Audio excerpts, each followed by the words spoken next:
Hi, I'm Dr. Kim Nichols. I'm a board certified dermatologist with my practice in Greenwich, Connecticut, Nichols MD of Greenwich. And while there's a lot of important beauty products and skincare products to invest in, some of my favorites are actually not expensive and over the counter. And by far, my number one of those is good old Aquaphor. You've all used it, on babies and, on your hands when your hands are cracked. But I thought about 15 creative ways to use Aquaphor that you may not have thought of, and it's got multiple uses. So we'll just go through some of those today. So number one I love is to apply it on your lips. You can use it before you put on your lipstick as a moisturizer for your lipstick before you put it on, or as a glossy finish afterwards. So I have a matte lipstick on right now. Here's my Aquaphor, and I can just use a little bit, dab a little bit on to give a more glossy appearance if I want that, or as I said, I can use it prior to. I also love it for making the perfume that you put on last longer, because we all know when we put it on, and it's so frustrating because within 30 minutes you can't even smell it anymore. So for instance, I'll dab a little perfume on like this, and then I'll use a little Aquaphor on top of it, and it really helps it to last a lot longer. So that's a little tip also. It's also great for preventing scarring. So if you get a little boo-boo, put some Aquaphor on there, especially on yourself and your kids, and that'll help in terms of reducing the possibility of scarring. Always keep scars moist so that they will heal better.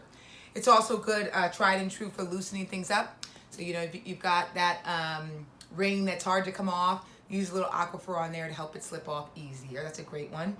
One of my favorite uses is also to soften your feet while you're sleeping. So if you have, some dry, cracked feet, especially your heels, in the wintertime, you can always put a lot of Aquaphor on there, put some thin socks on, and then go to bed, and you'll wake up with soft, supple, beautiful feet and heels. Another way, beauty-wise, in terms of anti-aging, is to help prevent fine lines. Because Aquaphor is such a good emollient ointment, I like to put it around, especially around my crow's feet eye area where you tend to get crinkly, and that can help in terms of reducing that creasing that can cause fine lines to get deeper and deeper.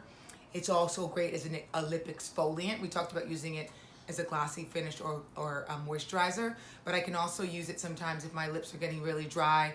I'll take a little Aquaphor and maybe like a little tin, and one of my scrubs, mix it in, and then put it on at night, and I wake up with a nice exfoliated lip, which is a nice thing to do at bedtime.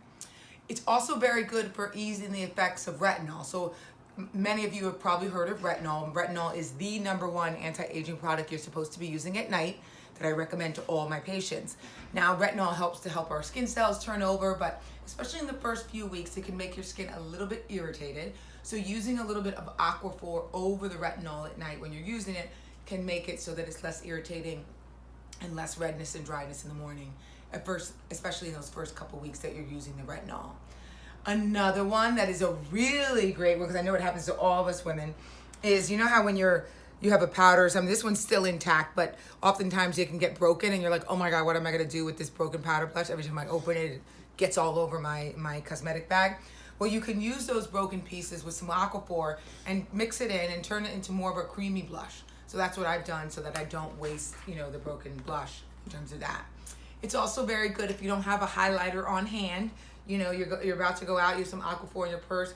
You can use it as an extra little shine or luminosity, especially to the highlight of the cheekbones, instead of a highlighter if you don't have that on you at that time. It's great for also moisturizing your nail cuticles. So I just got a manicure yesterday. Hope you like it. And it's really nice, for, especially after a manicure, keeping those nail cuticles really soft and supple.